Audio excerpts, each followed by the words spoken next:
Hey everybody, it's Norm and Will back for another episode of Behind the Garage Door. Today, we're headed back over to Lakeland to finally meet up with a guy named Bobby and check out his two cool rides.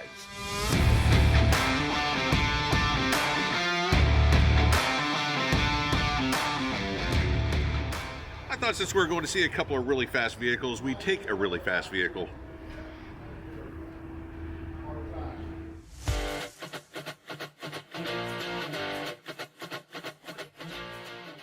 All right, so we made it out to Bobby's house here in Lakeland. Bobby, beautiful home. Thank you. Very nice setup you have out here. God's blessed us. Now, we have been trying to get this done for a year? Yep.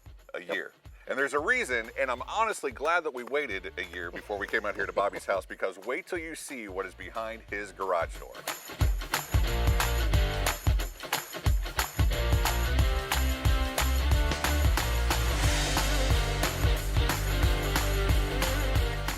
All right, first of all, Bobby, we're mutual friends with a guy at work that we've talked about a lot, Aaron, and he has told me about these two cars and this truck well over a year ago.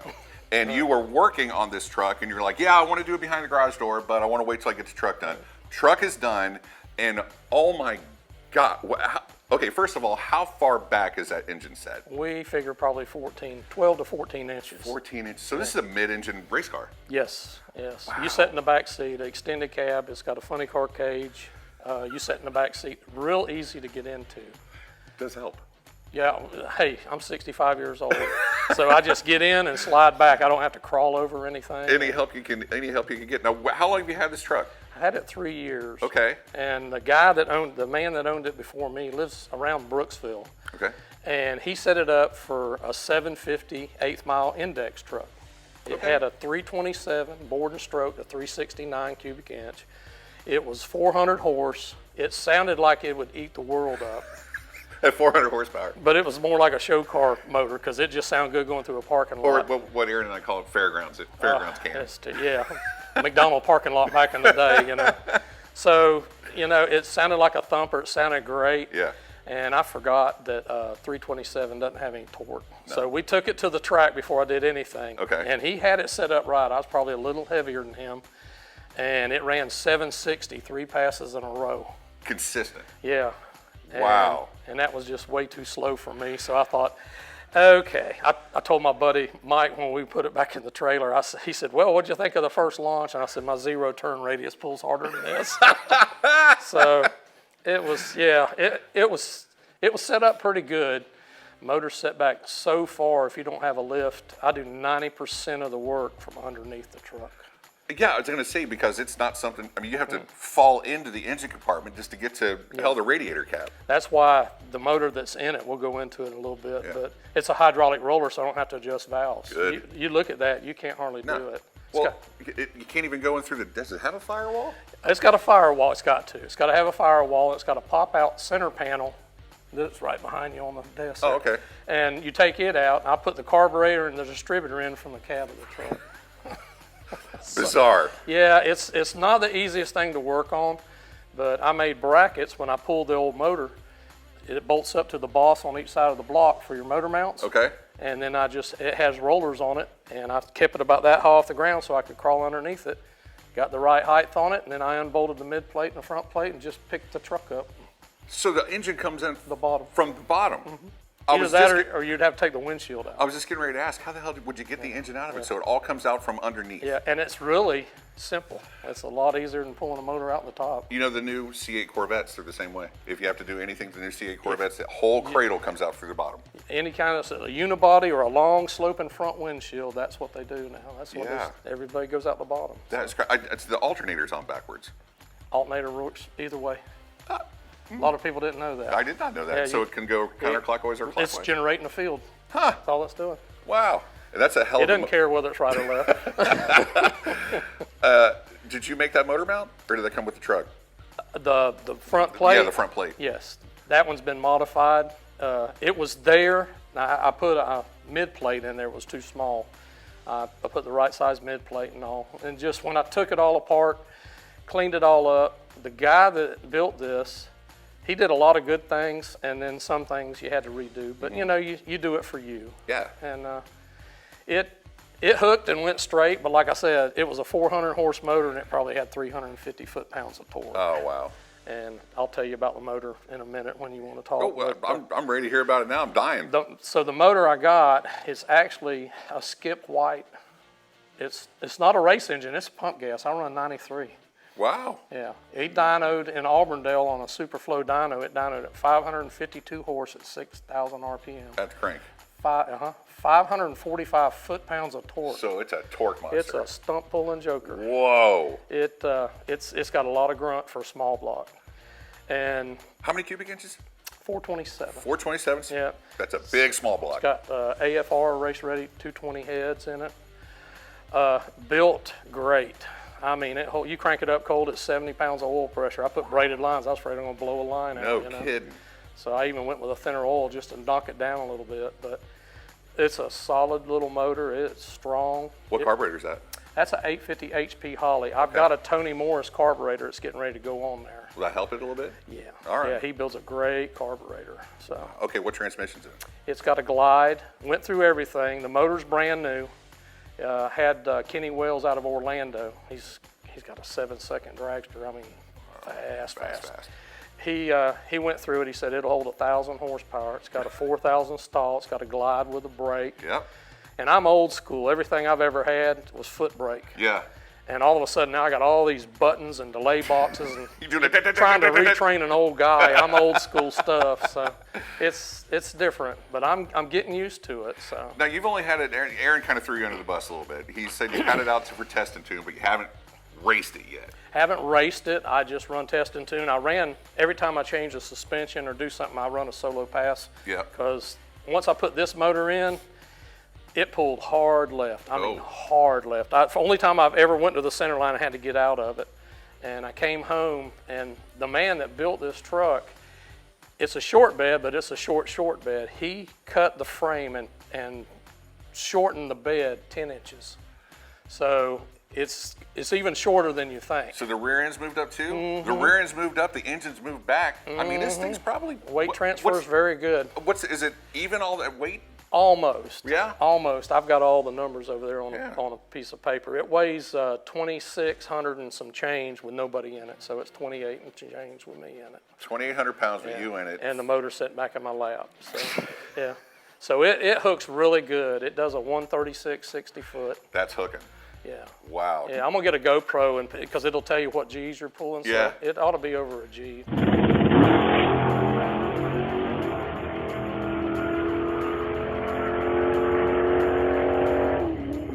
9-inch? 9-inch Ford, Yep. 456 gears with a spool. I put aluminum center section. It had a nodular rear end, so I lightened it a little bit. Yeah. And he's done a lot of neat things to it, but it was out of square. He didn't square it good. Okay. And I ended up moving some leaf spring hangers to square it up. It was 3/4 of an inch out of square. Once I got something that had some torque, yeah, it drove it drove hard. straight away. Yeah. You know, you think 3/4 of an inch isn't anything My huge, lawnmower motor that was in there didn't worry about it too much. So.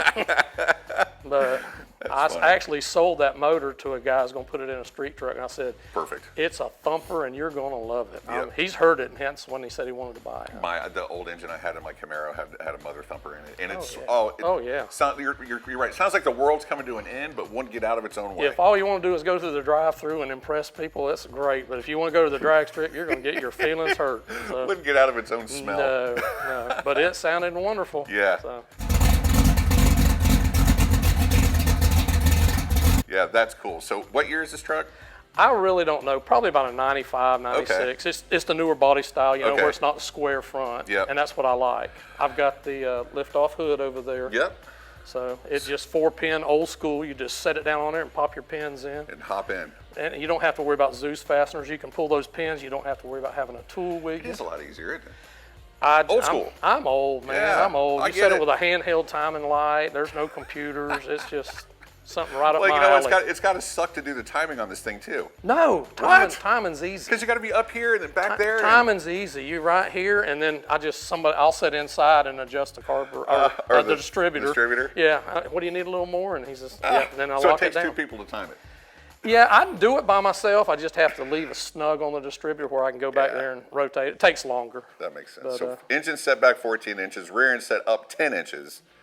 You slide in, funny car cage, 548 foot-pounds of torque. Does it pull the wheels? 545 foot-pounds of torque. It pulls the wheels off the ground about that high. That's plenty. Oh, and it carries, just a little bit. I mean, it's just a fun ride. I took it to the track about a month ago. I ran 5 passes on a Thursday night test and tune. It's got a 10-gallon fuel cell in the back, and I put about 6 gallons in it. I never put a drop of fuel in it, and I never popped the hood. I ran 5 passes. And So gets good mileage too. it does better than my street car. Well, what did it run? It ran 633 at 109 is the best mile an hour with a 136/60 foot. In the 8th. In the 8th. I tried to run it out the back end, and I got kind of a short tire in the back with 456 gears, and it was screaming. I bet. And ought to run high 9s, but I had to get out a couple 100 foot before the finish line. It ran like 10 flats. So you're thinking in the quarter it'd run mid-9s? No, not this setup. High 9s. High 9s. Okay, on a good night, good At air. best, yeah. It's set up for 8th, but it's pretty quick in the 8th. It's fun. I tell you what, this thing looks like an absolute blast. Some sort of mid-90s, early 90s S10. This thing's badass, Bobby. Yeah, it's just fun. Totally It's just badass. fun. Try not to act like an idiot.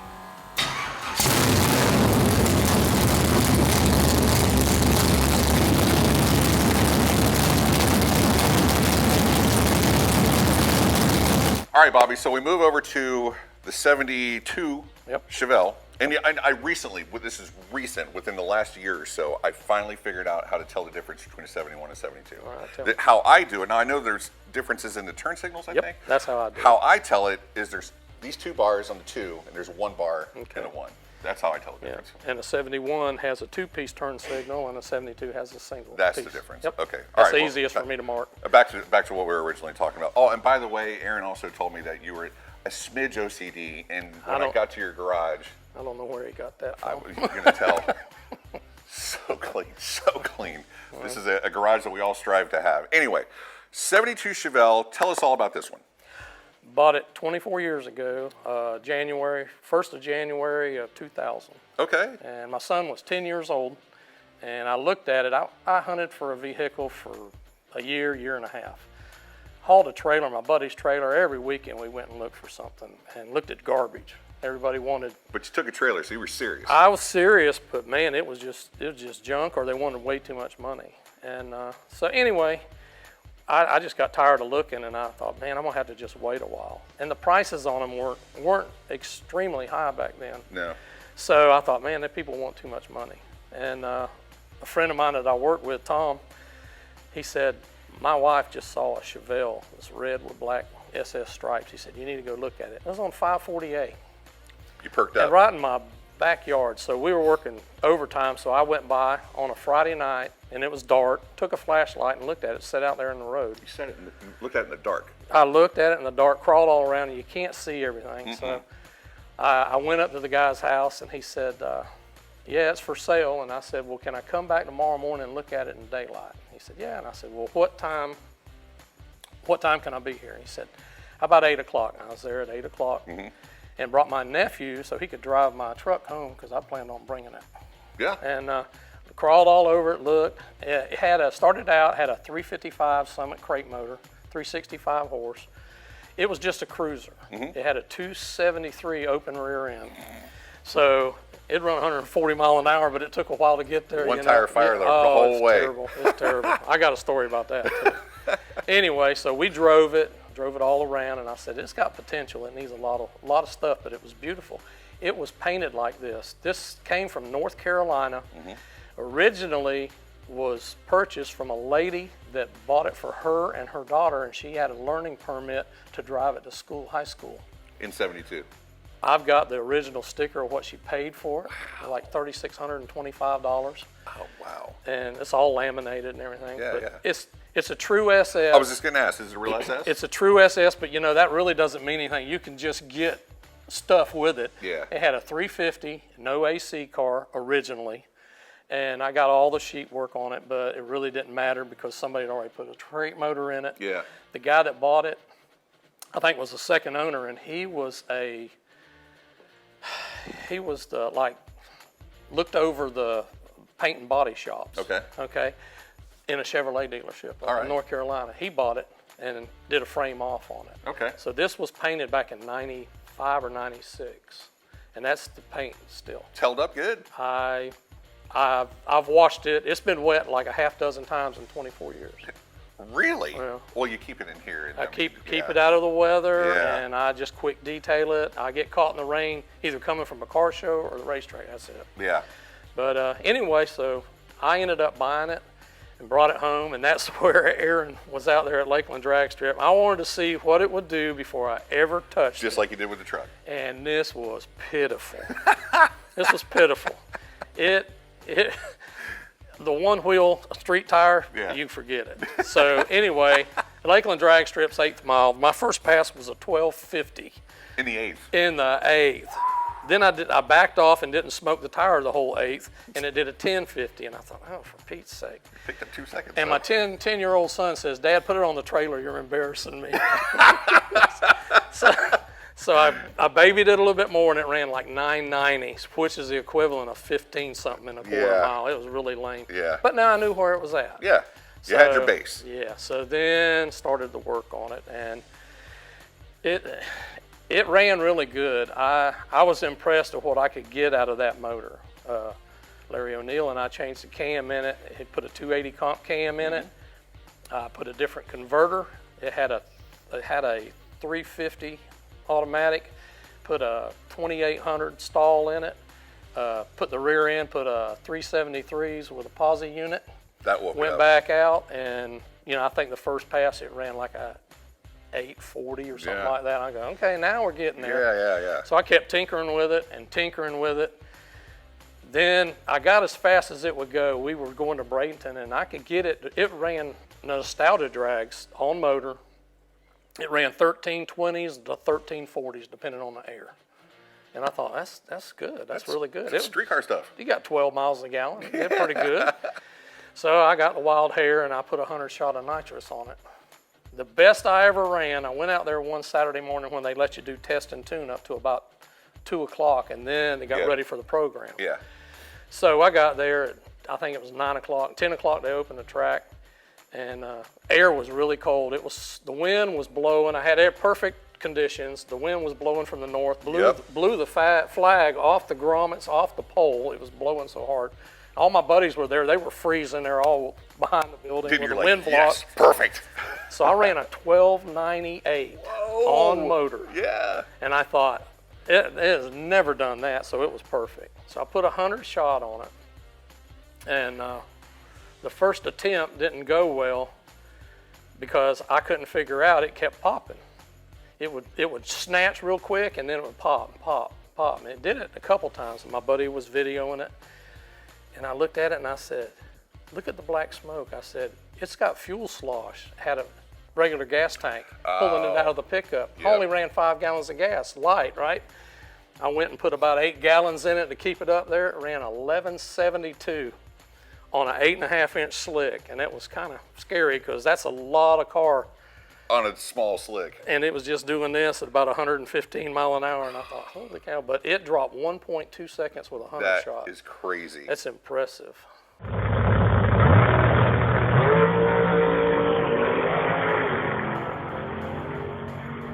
That's super cool. Now, what engine's in it now?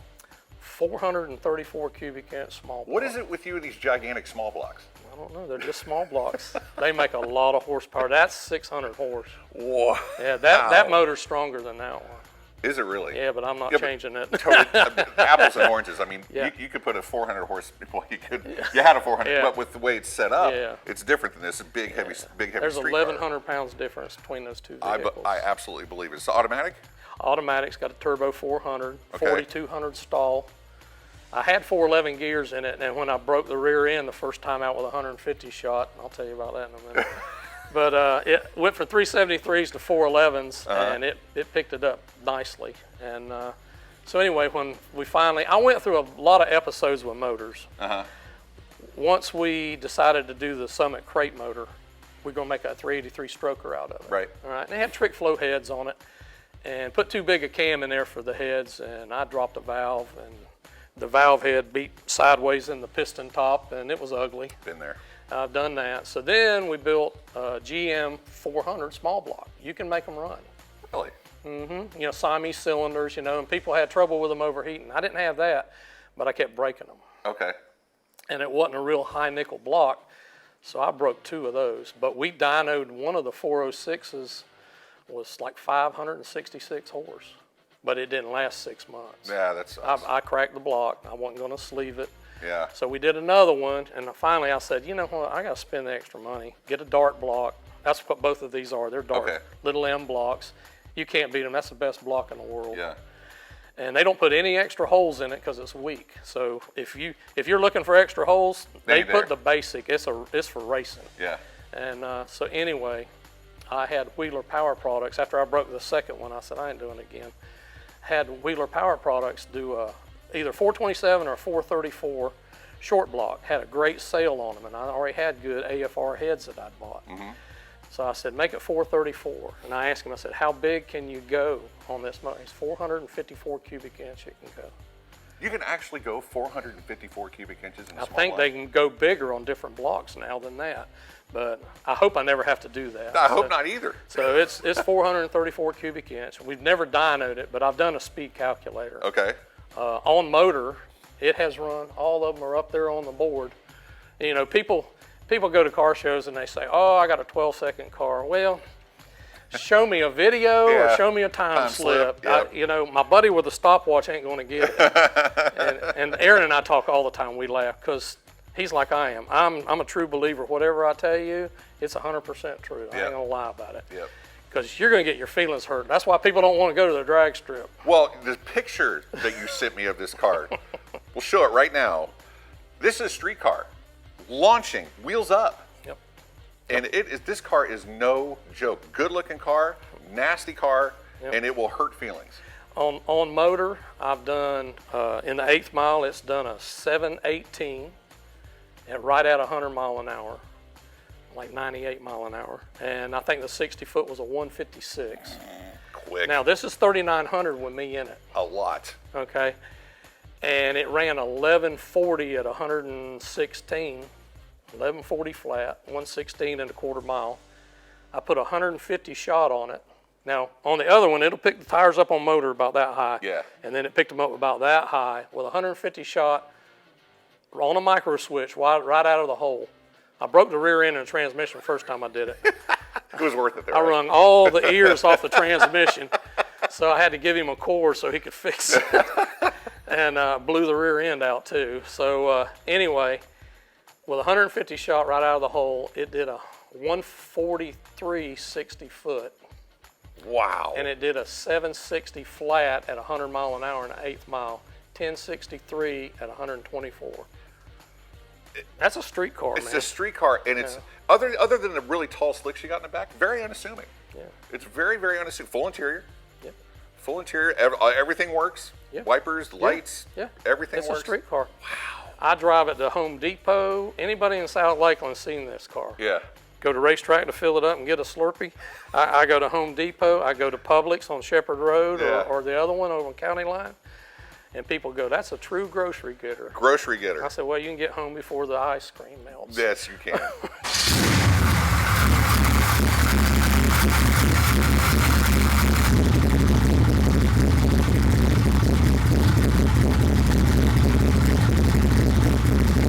What are the plans for this car? Any plans for?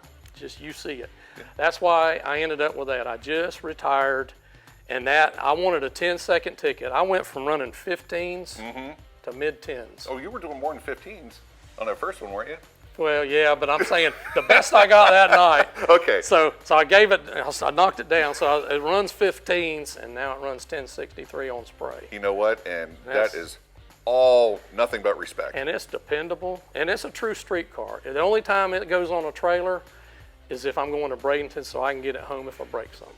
And you know what? Do you run regular pump gas in this too, or do you got pump gas? Pump gas. Well, you know what? Even pump gas ain't cheap right now. No. So why waste the money? And 93 is $4 and something a gallon. Yeah. So but you never, if you're driving that far and you brake, it sucks trying to get it back. Yep. So I that's just drive awesome. it all over. I enjoy it. Good. This is a beautiful car, 72 Chevelle, and you've got this one to do whatever you want to do. That's why I ended up with that. And that I ran the one pass. Only time I've ever been to the track, and it was still running. And I ran one pass. I had about 20 or 30 friends go with me.